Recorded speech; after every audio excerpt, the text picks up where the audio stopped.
Y'all. Firstly, I want to give all praises to Yahweh as we do so by Hamasha Kelshah. And in this video, what I want to do is I want to continue to kind of I want to say expose, but correct. You know what I'm saying? The Hebrew rhetoric that has been spewed out. You know what I'm saying, by our people for a while, and hopefully that we kind of got over time. We should have gained understanding of certain verses because of the fact that a lot of people may use um certain verses in the Bible, certain historical sources to prove a point, but it can easily be, what I'm saying, debunked. It can easily be, what I'm saying, corrected if somebody has a true understanding of, what I'm saying, this Bible or of history, right? And as I showed y'all in my last video, talked about Song of Solomon, how a lot of people may think, or even myself at one point, I thought that the person that said I am black was Solomon, but it wasn't. You know what I'm saying? That's why you got to go into the Hebrew or certain words, or you got to go into the context to understand who was talking and exactly, like, what I'm saying, how to connect things. You know what I'm saying? But even though I did show y'all how y'all can still prove that Israelites were melanated people, you know what I'm saying, through that verse, but at the same time, don't say that it was Solomon speaking, because it'll then show you like it'll show your lack of understanding, you know what I'm saying, of that verse. And at the same time, if Edomite or any Christian was come up to you and ask you who that's talking about, and you say Solomon, you'll put yourself in the hole. Because if they know just a little bit more about that verse than you, they can mess around and cut you. You know what I'm saying? And we don't want to be put in a situation where we mess around and get cut by people that we know have a false doctrine. Because then they can turn that on us. You know what I'm saying? And say that our doctrine is false. And then at this point now, there's no truth at all. Why? Because we're not trying to actually, what I'm saying, um, study to show ourselves approved. We're just taking what we just heard and just give it back out to the people. You know what I'm saying? But you got to actually understand certain verses to know who it's talking about, who it's talking to, proper context, all that stuff, right? But this video, I'm gonna get into Jeremiah 4:7 to help y'all understand who it's talking about, because this is one verse. Another verse that I use personally, you know what I'm saying? Like probably about a few years ago, something like that, when I like first came into this truth and everything, like I abused this verse. I promise y'all I did. Why? And I'm gonna show y'all why. I'm gonna show y'all why. And I'm also show that like I can understand why people may use this verse because of the fact that it literally it sounds very believable. It sounds believable, you know what I'm saying? And it makes sense. But when you go into the proper context, you'll know that it's not talking about, you know what I'm saying, what you think it's talking about. So I'm gonna break it down in the way that I thought in the way that what I thought it meant, and then I'm gonna give y'all the actual truth, right? So Jeremiah 4:7, it reads, "The lion has come up from his thicket, right? And the destroyer of the Gentiles is on his way. He is going forth from his place to make thy land desolate, and thy city shall be laid waste without an inhabitant." So the way that this verse is broke down, you know what I'm saying, by in the Hebrew rhetoric fashion is, okay, who is the lion, right? And they'll say, oh, so this lion is the lion of Judah, right? Because you go to Revelation 5:5, it says, and one of the elders said, "But to me, weep not, behold, the lion of the tribe of Judah, the root of David, hath prevailed to open the book and to loose the seven seals." So we all know this talking about Christ, right? We all know that the lion of Judah is Christ, right? Then it says, "And the destroyer of Gentiles on its way." So obviously, you know what I'm saying, when we hear the word Gentiles, sometimes we may think that it means or we now this is kind of like sad, because being Israelites, we should know that Gentiles have that it has different definitions. We should know that. So there should be no excuse to why we just sit here and just run with a narrative that, oh, Gentiles mean non-Israelites. You know what I'm saying? When we know that in certain contexts it means Israelites. So we gotta understand, okay, which one is being used in this context, right? It's talking about non-Israelites, it's talking about Israelites, who's talking about, right? So we just assume that, oh, since it said a lion, okay, so this lion is Christ, right? And it said destroy Gentiles. Oh, so there is a prophecy in the Bible that does talk about how Christ will come to destroy the Gentiles, right? To destroy the heathen, right? Which is, we all know about that. But this verse is not talking about that at all. This verse is not talking about Christ coming back to destroy Gentiles or actual heathens at all. At all, right? And then it's, and matter of fact, let me show y'all something real quick. Because this is why sometimes sometimes you got to go into a comparative translation to see exactly, just to get a better understanding, right? So if you go to the NIV, it says a lion has come out of his lair, a destroyer of nations has set out. NLT says a destroyer of nations. ESV says a destroyer of nations. The Berean Study Bible says a destroyer of nations. Then KJV says Gentiles. Then you got NKJV says nations. New American Study Bible, nations, destroyer of nations, destroyer of nations, destroyer of nations, destroyer of nations. Literally saying destroyer of nations the whole time. Nations, nations. What else? Nations. Literally, almost every last one of these other translations is saying nations. Literally, right? Nation, nation. Now look at this. Look at this, right? Look at the Good News translation. Look at this. It says, like a lion coming from his hiding place, a destroyer of nations has set out, right? So it says destroyer nations. Then it says, he is coming to destroy Judah. He is coming to destroy Judah. The cities of Judah will be left in ruins and no one will live in them. So this first of all debunks the whole fact or the whole lie, you know what I'm saying, that it's talking about Christ. Why? Because you cannot point out to me one verse in the Bible where it shows how Christ came to destroy his own people. This verse, so if this lion is the Lion of Judah, are you saying that Christ came to destroy his own people and to make their land desolate? There was no verse, like it wouldn't make sense because of the fact that, first of all, he said that he came to help his people, for one.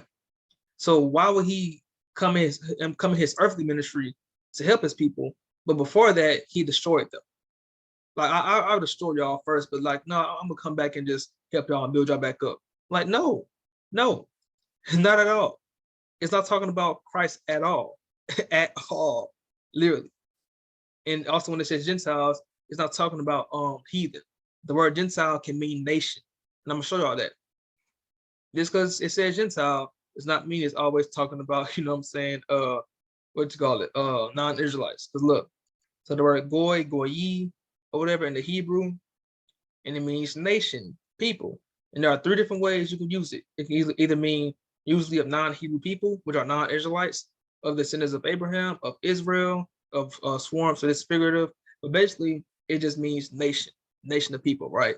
And you gotta understand the context to see whether or not it's talking about Israelites or non-Israelites. So let's see, and as I just showed y'all in the Good News translation, it's talking about how the nation that's going to be destroyed is Judah, right? Talking about the southern kingdom. So let me go back a little bit to give y'all the proper context to help you know, and just even confirm even further that these nations that are going to be destroyed it's not talking about non-Israelites. It's talking about the Israelites, right? And look, even the heading of this chapter, it says Judah threatened with invasion. Judah threatened with invasion. It's off the bat letting you know that it's referring to Israel being destroyed, not anybody else, right?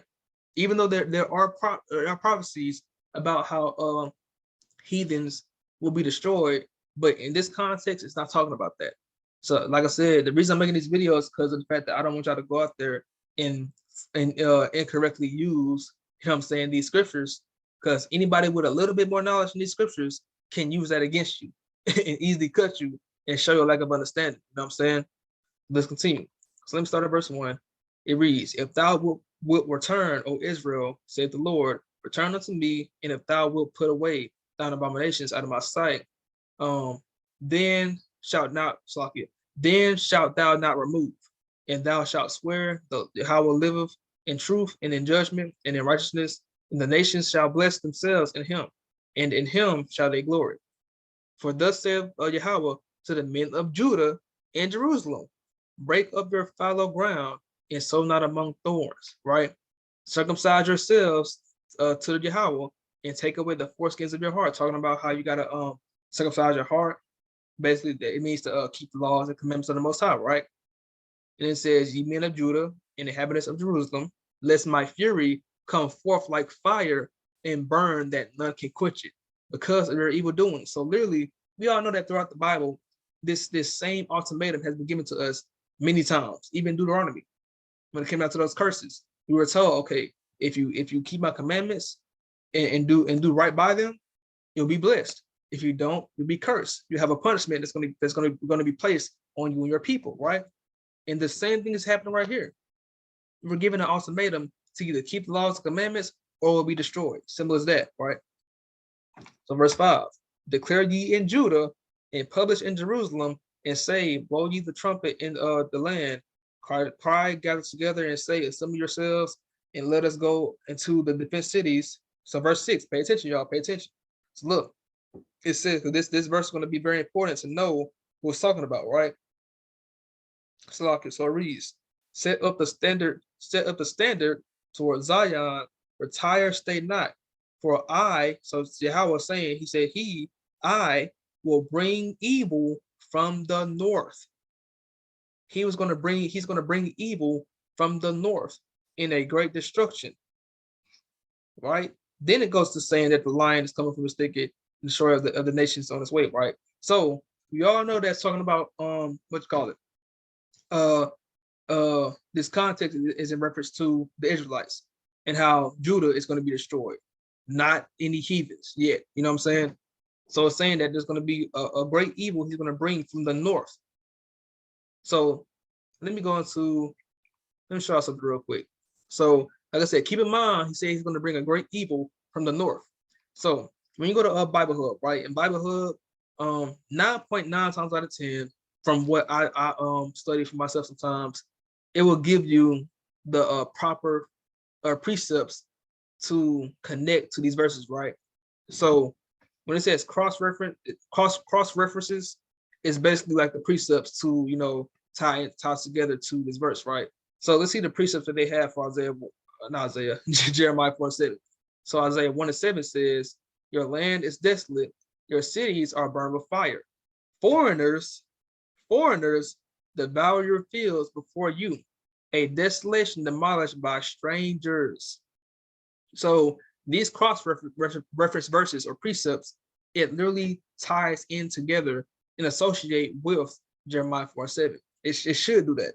If it doesn't, then there's a problem, right?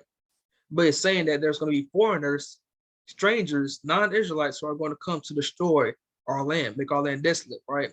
And also got to understand too that this in certain contexts, you got to understand what the word stranger may mean, what foreigner may mean. But we know that in this verse, when it says Gentiles and nations, all this stuff, it's talking about us. Just because it says Gentiles or whatever doesn't mean it's always in reference to heathens. Even for the word stranger, we know that. We should know that, right? Let's skip down. And also, what's that verse? Right, I think it's Jeremiah right here. Okay, yeah, Jeremiah 22:7. When it says, I will appoint. So Yahweh speaking right here. He said, I will appoint destroyers against you, each man with his weapons, and they will cut down the choices of your cedars and throw them into the fire. So we all know that basically Yahweh, same people, Yahweh, the Most High, he will basically create people. He will create wicked people to punish us, right? That's Proverbs 16:4. Let me go to it real quick. Proverbs 16:4. Right here. Yahweh have made all things for himself, yea, even the wicked for the day of evil. So literally, like I said, Yahweh, he created certain people, like the heathen, Esau, and all these other nations, right, to execute punishments or judgments on us, right? That's what he used them for, as his verse says, right? So Jeremiah 22:7 is saying the exact same thing. How he's going to appoint certain people to come and destroy us, right? Now, Jeremiah 25:9 is the dagger because it lets you know who it's talking about, right? So remember how I said in Jeremiah 4:7 or 4:6, it said, "For I will bring forth evil from the north in a great destruction," right?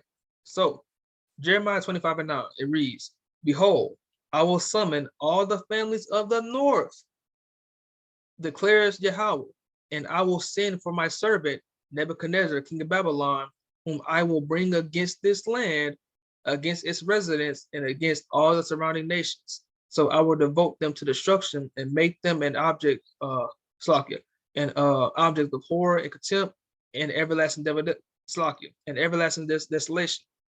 So literally, the lion in Jeremiah 4:7 is not Christ at all. It's literally Nebuchadnezzar. Nebuchadnezzar, who was the king of Babylon, he's going to come against us and put us in captivity. Put us in captivity, right? Destroy our land, take our land from us, and make our land desolate, and basically take over, right? That's what it's talking about. It's not talking about Christ at all.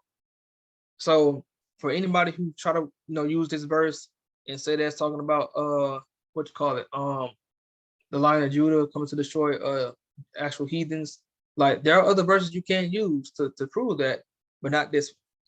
So it's, even though these verses that I'm bringing out, there are like some little minor mistakes that can be fixed to alter your understanding. You know what I'm saying? Because like I said, a lot of people may not really know that since it says Gentiles, it's talking about Israelites. The word Gentiles can be in reference to nations or other people as well, or us. You know what I'm saying? You just gotta like I did right here. I use comparative translations, went into the Hebrew to understand the word and what it means, and also just got context. That's all you need to do to really understand what you're reading. So that's just what I wanted to do. You know what I'm saying, for this verse is, like I said, just kind of get rid of certain Hebrew rhetoric, because we can easily, you know what I'm saying? I mean easily. We can easily get cut by some of these Christians or some of these theologians or theologians, you know what I'm saying, that may know a little bit more than us in these verses. If you're not really studying this word, not really trying to like understand it, you just take somebody that says that, oh, look, it says Lion of Judah, or it says Lion in Gentiles, so that means that Lion is Christ, Gentiles are heathens, are going to be destroyed. Boom, bang, bop. Like, no. You got to read the context and study to show yourself approved. Literally, don't just take what somebody said and just run with it. Really study the words to really know who it's talking about, right? So hopefully this made sense. Hopefully y'all got edified through the Spirit and who it's talking about. And there are more things that I have coming in the future, and it may be, I know that for a fact, it's a lot. And I promise y'all, there are a lot more verses in the Bible that I would consider Hebrew rhetoric. You know what I'm saying? That a lot of people just use to say that it means this when it doesn't. You got to understand context to really know who it's talking about and what's being referred to in that certain verse, and the audience, whatever it may be, because we can mess around and get cut if we don't have a true understanding of prophecy and of all these things, right? We can't try to sit here and say that the Bible's meant for us and we're not even using it in the right way. You know what I'm saying? We don't even understand the verses. We're just saying things because it sounds good and it fits a certain and it fits the doctrine that we're trying to push. Then at that point, somebody can call us a cult. Somebody can call us heretics. You know what I'm saying? Because we're not using the word correctly. You know what I'm saying? But hopefully y'all, like I said, got edified through the Spirit in this video. Want to end off this video by giving all praise to Yahweh Shah. Until next time, shalom.